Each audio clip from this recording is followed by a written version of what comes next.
entendemos que para hacer una Argentina rica, la Argentina posible, la educación es la clave. Y una educación buena y para todos, no solo para algunos. Si pensamos, y lo decimos en los banners del Congreso, que el 50% de los chicos de edad escolar en la Argentina hoy surgen del 25% de los hogares más pobres de la Argentina, claramente hay un mensaje implícito ahí que lo queremos explicitar. Entendemos y nuestra propuesta es que debemos hacernos cargo de alguna manera, comprometernos de alguna forma de la educación también de esos chicos. Si no, difícilmente tengamos un futuro. El desafío que tenemos hoy es el mismo que motivó a Sarmiento a hacer el gran proyecto educativo a fines del siglo XIX en la Argentina. Él decía que si la educación no preparaba a las generaciones venideras para adaptarse a los medios del trabajo, el resultado sería la pobreza y la oscuridad nacional en medio del desenvolvimiento de las otras naciones. Es decir, una brecha social interna y una brecha externa. Sarmiento no hablaba de globalización porque en ese momento no existía esa palabra, pero en el fondo el desafío era exactamente igual, y de ese desafío surgió una respuesta. La generación de 80 puso todo lo que había que poner en la educación, porque colocó a la educación y a la escuela como la herramienta central de la construcción de la nacionalidad. En un lugar donde no había nación, donde solo había Estado, construyó una nación en base a la escuela. Ustedes coincidirán conmigo que hoy todavía cuando vamos a la escuela de nuestros hijos se sube y se baja la bandera todos los días. No pasa en cualquier lugar del mundo. Un pedagogo italiano muy conocido cuando vino a la Argentina vio eso y me dijo, en Italia pasa solo en cosas tan importantes como partidos de fútbol, no en la escuela todos los días. Pero esa bandera tenía el sentido de llevar una nacionalidad, de llevar un sentimiento de argentinidad, no solo a millones de inmigrantes que no la conocían, sino a regiones muy diversas del país que todavía les costaba construir la Argentina. Por eso fue necesaria la escuela. En el caso nuestro, el docente anhela esa coherencia del proyecto del 80, en que los valores establecidos como ideario de sueño de país se transmitían después en concreto en la escuela. No digo que reiteremos el proyecto del 80, que sería otra discusión, sino que reiteremos la coherencia entre el proyecto de país, el modelo productivo y el plan educativo. Una dura realidad es que las brechas educativas todavía siguen siendo muy grandes. Por ejemplo, en el nivel inicial de enseñanza, 3 y 4 años, el 20% más pobre tiene menos de un 30% de escolarización contra 90% del quintil de mayores ingresos. Y en el nivel terciario, ni que hablar, brechas muy significativas. Desde ya que todo esto no depende solo del sistema educativo, sino de los problemas de desempleo, pobreza y exclusión social que Argentina tiene, pero también de una constatación que es un eje central de esta presentación, y es que las escuelas a las que van los chicos de menores recursos en Argentina son de peor calidad.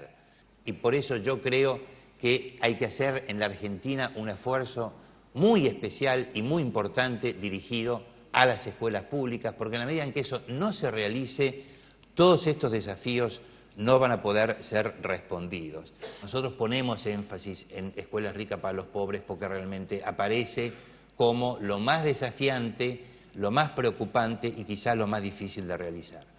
No se vale que los únicos que tengan derecho a la educación y los únicos que vayan a Harvard y a Yale sean los hijos de los exitosos. Tiene que haber conciencia en este país, como lo hay en la India y en Taiwán y en China, que si hay un Einstein en potencia en el pueblo más pobre de Argentina, en la Patagonia, ese muchachito lo vamos a tratar bien y lo vamos a tratar como un seleccionado nacional. Equidad. Creo que esto es esencial y se ha dicho antes con toda razón. La sociedad tiene que garantizar más recursos para aquellos que tienen más necesidad. Y creo que eso debería reflejarse, entre otras cosas, en que cada nuevo programa educativo, cada nuevo esfuerzo educativo que hace el país, parta por los que más lo necesitan.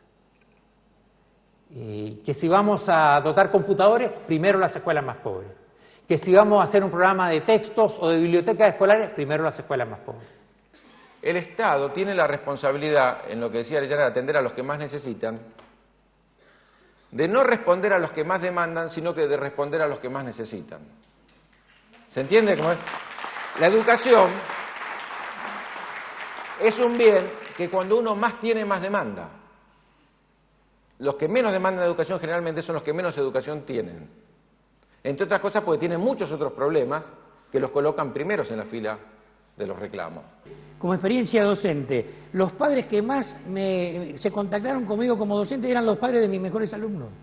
Los que yo necesitaba no podían venir o no venían. Esto que decía muy bien Liat, en realidad la escuela tiene que ser compensadora, como si fuera la medicina. Aquel que está más desnutrido, más atención. Aquel que más necesita, tendríamos que darle más calidad educativa. Entonces el Estado tiene que llegar con la educación allí donde los diarios no llegan. Tenemos que tener conciencia nosotros de que hay que hacer un acuerdo entre todos los sectores para nosotros poder responderles a la demanda de los padres, pero también nosotros necesitamos que los padres no vengan más de abogados de alumnos. Cuando yo era chico, si mi padre me citaba a la escuela... Hay una frase que usa mucho el doctor Jaime Echeverry. Antes los padres iban al colegio a ver, digamos, qué había hecho su hijo. Hoy los padres van al colegio a ver qué le han hecho a su hijo. Entonces, lamentablemente, si esta es la posición, en esta situación no hay aprendizaje. Sí. ¿Por qué va decreciendo la participación de los padres a medida que avanza el trayecto educativo de los hijos? Todos acompañamos a nuestros chicos al jardín de infantes de la mano, todos los días los llevamos, pero después hay una relación con la escuela que va diluyéndose a medida que el chico va avanzando. Este falso concepto de que ya son grandes.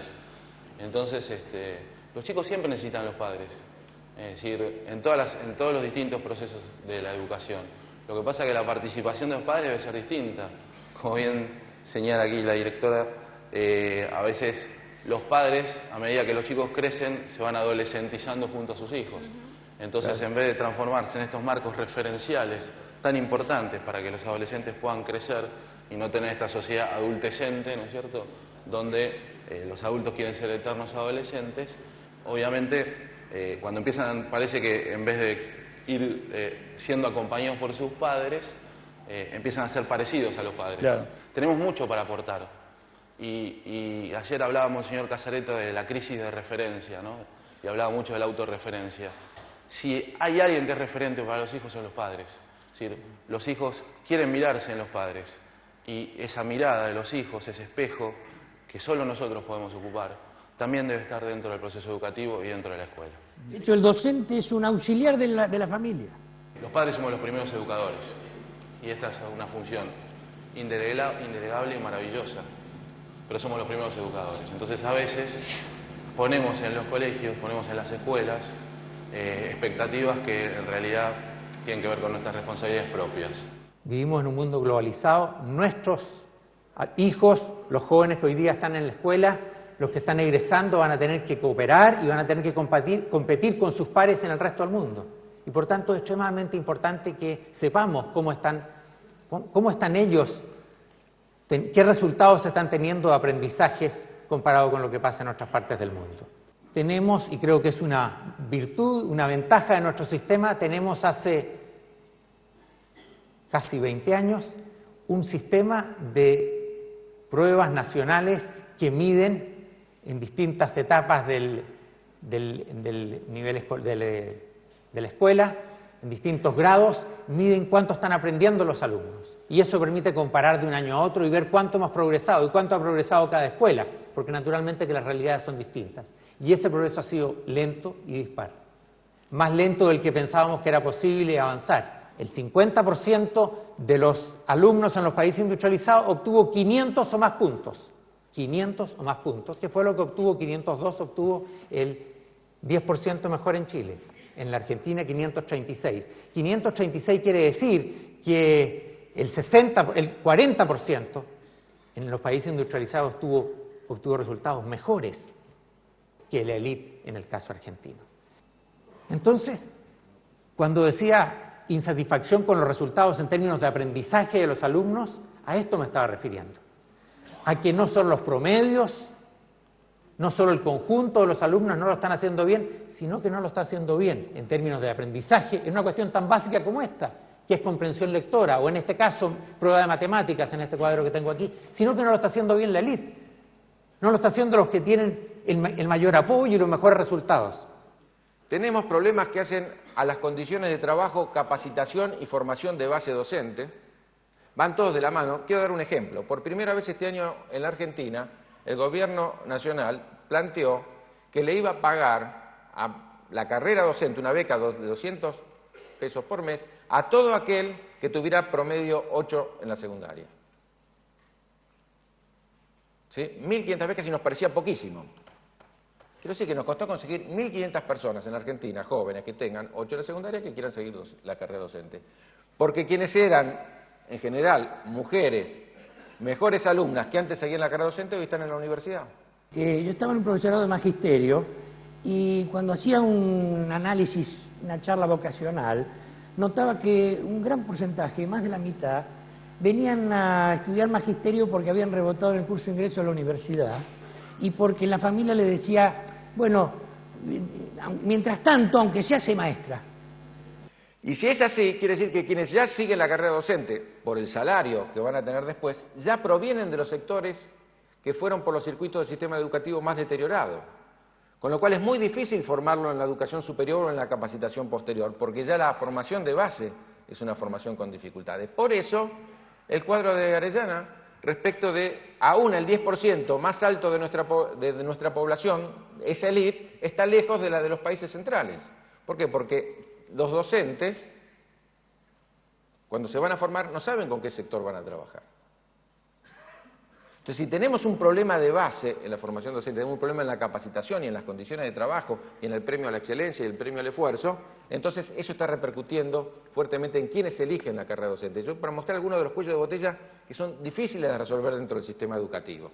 En tercer lugar, yo me pregunto por qué no plantear una nueva carrera docente de acceso voluntario para quienes están hoy en día en la docencia, pero de acceso obligatorio para los que se incorporen, en la cual hubiera mejores remuneraciones, mucho más énfasis en la capacitación y un sistema de promociones que tenga más que ver con logros que con el simple paso del tiempo. Hay una cuestión subjetiva que tiene que ver con que este país perdió la cultura del esfuerzo, la cultura del trabajo, la cultura de la exigencia, la cultura del estudio. Donde nuestros chicos van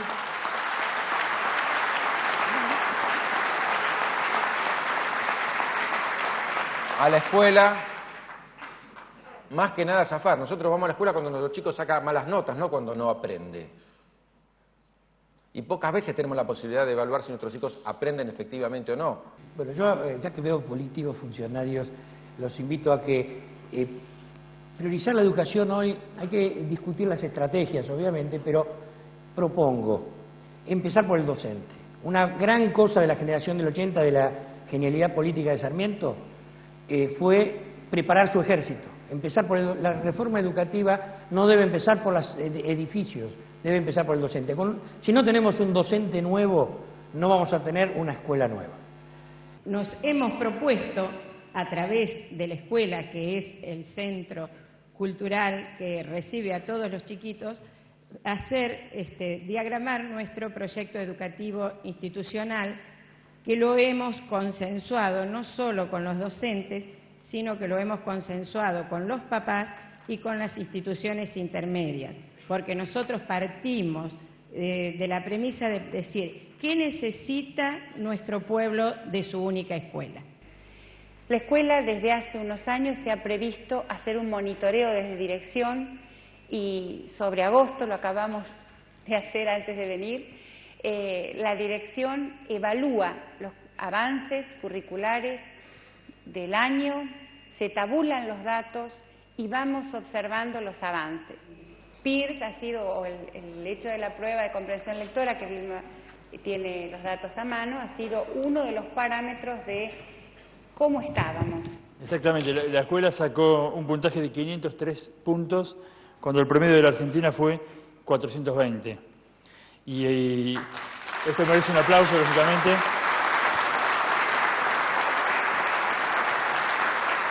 ¿Desarrollan alguna estrategia especial para fomentar concretamente el hábito de la lectura?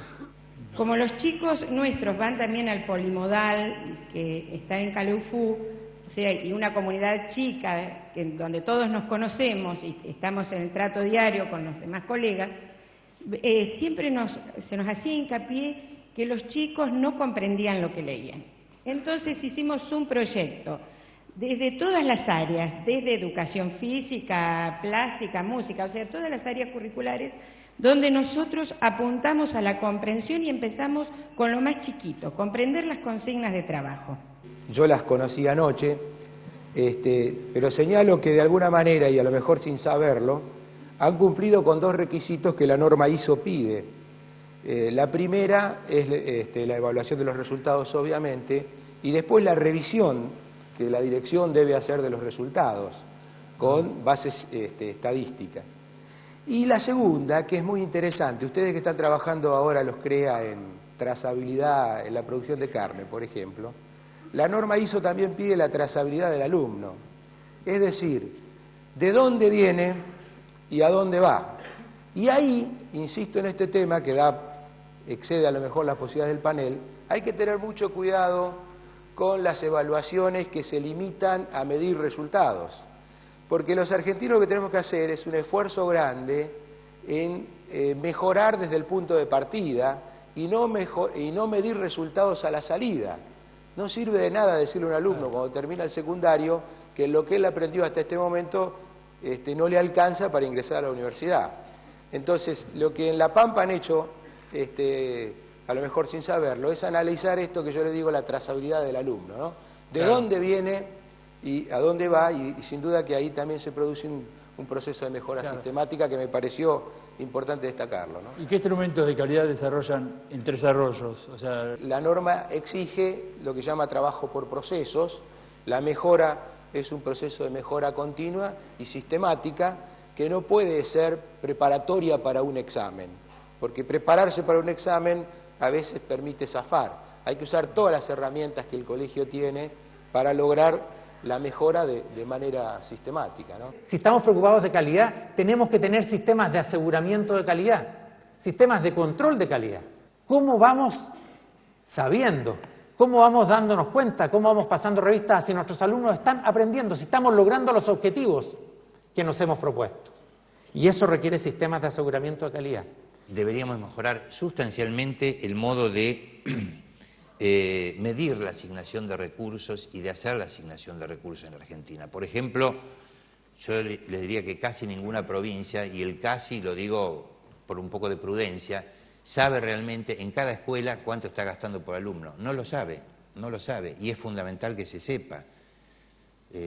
Por ejemplo, para ver si yo en las zonas que más lo necesitan estoy poniendo más dinero, estoy poniendo menos dinero. Ustedes ya tomaron un inventario y me pueden decir quiénes son los 1000 mejores alumnos en Argentina, en primero de primaria, en tercero, en sexto y en secundaria. Al fútbol, si me lo pueden decir. Yo quiero plantear algunas cuestiones fundamentales. La primera es esta. En la década, lo dijo la directora que habló acá impecablemente. En la década de los 90 la educación, como en una época de los procesos militares, fue concebida como el lugar para el orden, no para el desarrollo. Como después fue concebida como el lugar para la democracia y lo que importaba era la convivencia y no el aprendizaje. Y después fue prevista en los 90 la educación como el lugar para la contención social. Yo hice la experiencia como docente que soy, varias veces con mis alumnos, futuros docentes en curso de capacitación, háganme una lista de cosas que hacen por día. Y si yo les muestro la lista de las cosas que hace un docente hoy, fundamentalmente trabajando con lo que ayer Clisberg decía, de los niveles de pobreza que tenemos, y que hoy también fueron planteados acá, la lista uno no sabe si está hablando con un docente o con un trabajador social. Bueno, la escuela tuvo que salir a hacer cosas que no hubiéramos querido hacer. Nadie en la escuela quiere tener que ocuparse de llevar el plato de comida o de sacar los piojitos de la cabeza. El docente tiene que dar de comer, el docente tiene que contener problemas de violencia, tiene que despiojar, tiene que atender los problemas de salud. Hubo que hacerlo. Y la escuela, creo que la escuela pública en especial lo hizo con dignidad, hizo lo que tenía que hacer en medio de esa crisis. Y bueno, y si podemos revertirla y si podemos hacer que esto vaya mejorando, la escuela va a tener que hacer otro esfuerzo inmenso, que es volver a enfrentar su rol. Una pelea que tenemos que hacer, insisto, estaba perfectamente señalado, es recuperar la centralidad de lo pedagógico. Lo que los chicos no aprenden en la escuela no lo aprenden en ningún otro lado. La escuela está para eso fue creada y es buena en eso. Cuando intenta hacer otras cosas, se despreocupa de lo que es central. Si la directora está, como pasa en muchas jurisdicciones de la Argentina, preocupada por a qué precio compra la comida que al mediodía van a comer los chicos, entonces no puede conducir los procesos de aprendizaje, porque como ustedes saben en cada una de sus organizaciones, qué es lo que tiene en la cabeza el líder, qué es lo que tiene en la cabeza el que está gestionando, es lo que determina qué es importante para todos. Y si lo importante es la hora de la comida, estamos en problema para la hora del aprendizaje. Lo más importante que una escuela tiene para darle a la comunidad es el conocimiento. Y que ojalá nunca hubiéramos tenido que repartir la comida u otras, ¿no es cierto?, otras necesidades, pero hubo que hacerlo. Ahora hay que lentamente volver a reencontrar el rol y sí, somos responsables de esta crisis, hemos formado parte de esta crisis y también hemos estado los docentes, los directivos, los padres, los alumnos, las escuelas, el edificio, todo ha estado golpeado. En la Argentina no hay escuelas para todos. Estamos construyendo 700 escuelas porque hay todavía 400.000 chicos en la edad de la obligatoriedad.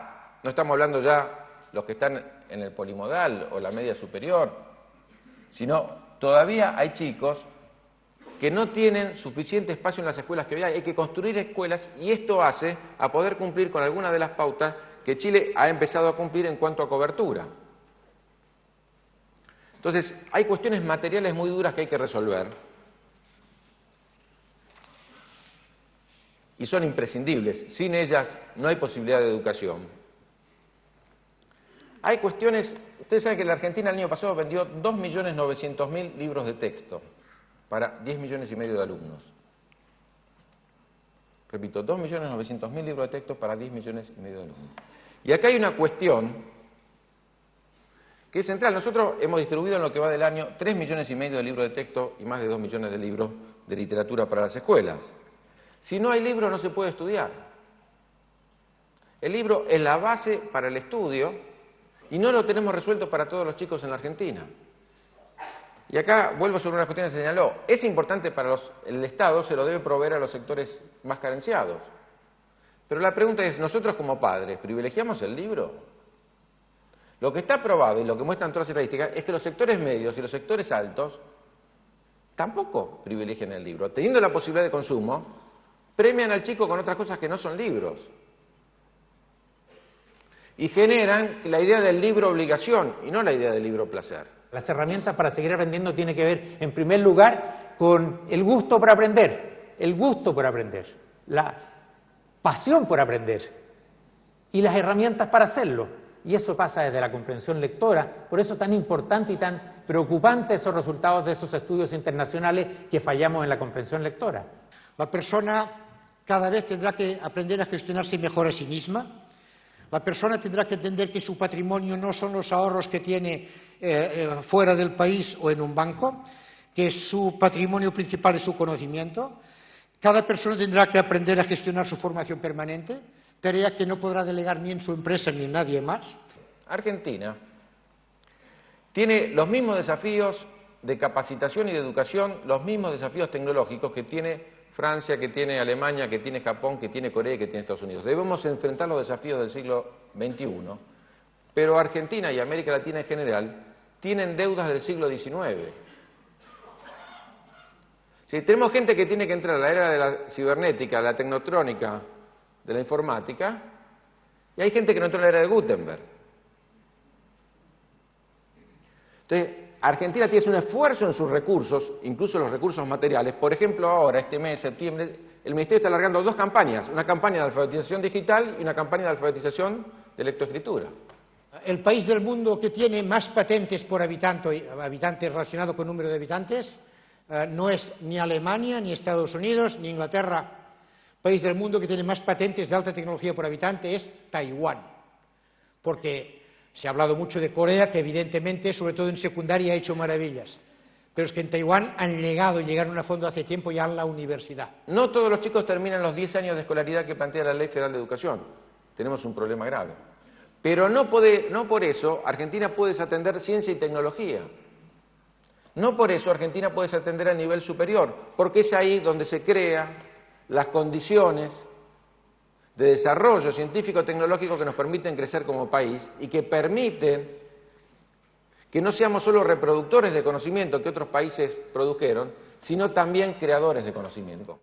Segunda cuestión me parece fundamental y fue señalado acá, simplemente rescato lo que me parece central.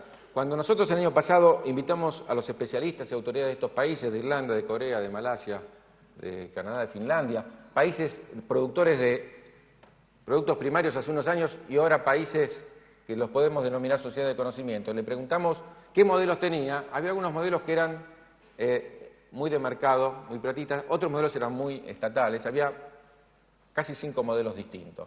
¿Qué era lo común de estos modelos? Lo único que tenían en común es que fueron persistentes en el tiempo por varias décadas. Los niños van al colegio, entran para estar 12 años y nosotros muchas veces estamos cambiando como partiendo de cero de un gobierno a otro, o peor, de un ministro a otro. Y la verdad es que necesitamos continuidad. Lo común es que se transformaron en política de Estado, que no importaba qué gobierno, y esto es lo que nosotros envidiamos de Chile, claramente que la posibilidad de la continuidad, aunque aún todavía algunos aspectos no se ven como los de la calidad, uno sabe que si uno apuesta tiene que estar el resultado.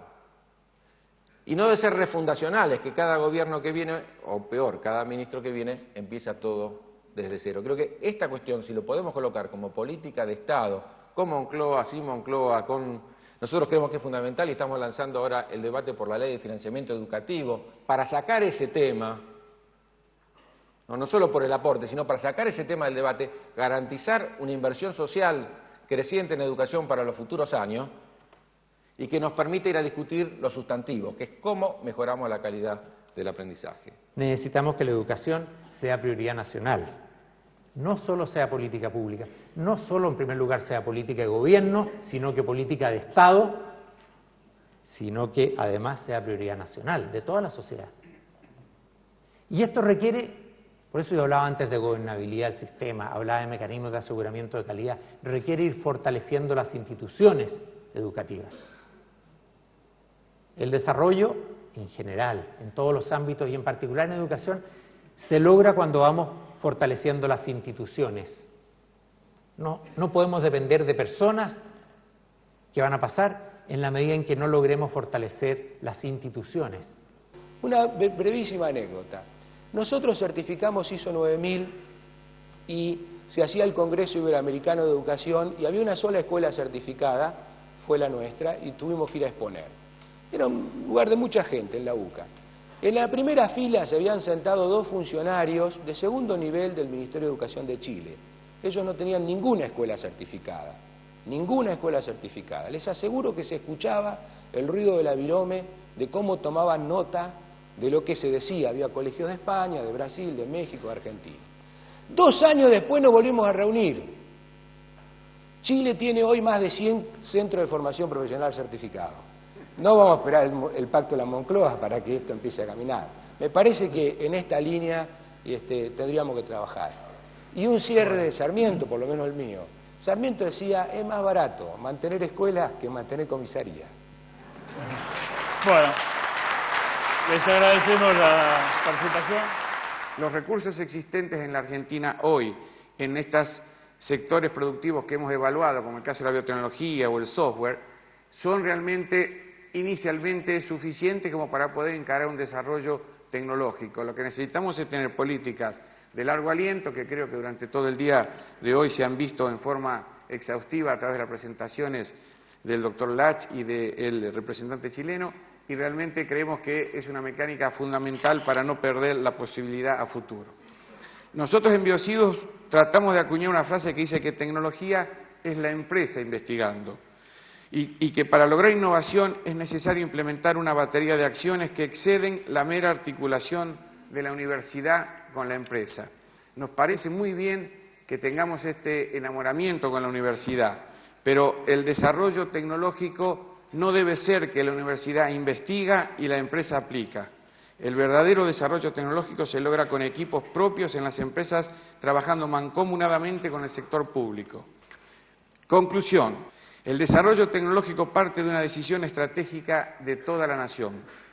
Es un proceso prolongado que debe ser sostenido en el tiempo, que requiere financiamiento de riesgo y a largo plazo. y que es el fruto de un trabajo de equipo que exige el compromiso de los científicos con la producción y de la producción con el conocimiento. Y tiene que haber héroes de ciencia. Entonces, un inventario de dotados, cuándo, dónde, qué vamos a hacer con ellos, quién es el entrenador. No solamente Mr. Maradona. Entonces te quiero preguntar a ti, ¿por qué este país triunfó y vuelve a triunfar una y otra vez, ahora no solamente en fútbol, sino en básquetbol? Bueno, yo soy muy mal jugador de fútbol. Platícame. Usualmente jugué al fútbol porque era el dueño de la pelota. Solamente por eso. Pero me gustaría compartirlos también con el panel nacional. Yo creo que primero hay una visión, digamos, en los equipos de fútbol o en equipos de deporte hay cosas claras. Hay una visión clara, que digamos es ganar un campeonato, un objetivo claro que es meter goles. Hay un grupo de gente semiseleccionada, digamos, que trabajan en equipo, que tienen roles complementarios, que tienen confianza entre sí y que interactúan cumpliendo esos roles con confianza. Ayúdenme. Tiene un director técnico y liderazgo. Si no ganan el campeonato, lo echan enseguida al director técnico.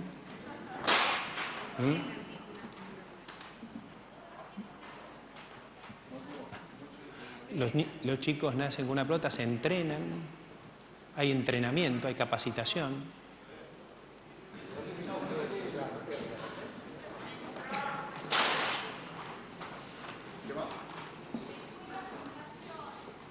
El Estado facilita bastante. Hay competencia. Hay competencia global. Hay competencia global.